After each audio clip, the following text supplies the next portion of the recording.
Welcome to Alex Answers.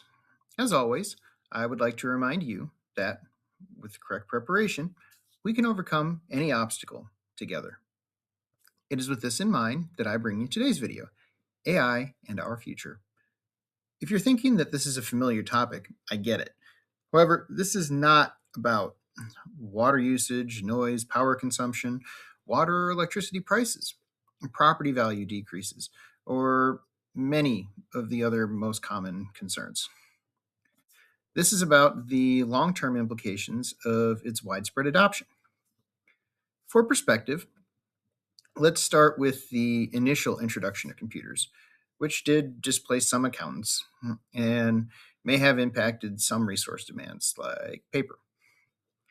At the same time, it also created a much larger number of jobs across a number of related fields. Specialized engineers, technicians, programmers, and cybersecurity specialists, to name a few, in addition to creating additional demand for related resources, various metals and materials, electricity, and so on. The next step, robotics and automation, targeted jobs more directly. Still, they were targeted at specific jobs or tasks. These machines simply were not designed to be versatile enough to be a threat to most jobs. Even so, it has cost us many jobs, in some countries, perhaps even more than outsourcing.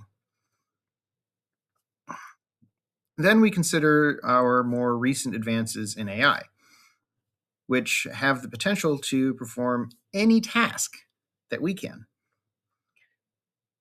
They can design equipment, build equipment, and operate it. They can communicate in writing well enough now that many cannot tell if they are interacting with AI or not. About the only jobs currently not threatened by AI are those where the companies selling the computers, automation, robotics, and AI services have yet to find sufficient profit to justify entering the market. Uh, that would be the lowest income jobs because the cost is prohibitive for customers, or jobs that require the most operational flexibility because the cost is prohibitive for developers. And even these markets could be overtaken in time. The big question this presents really isn't what jobs are left. It is, can an economy function with that level of unemployment? How does society operate when there is not enough work for the majority of the population? Certainly not the way we currently practice it. Let's say we solve that problem. What happens in the future if our computers fail us?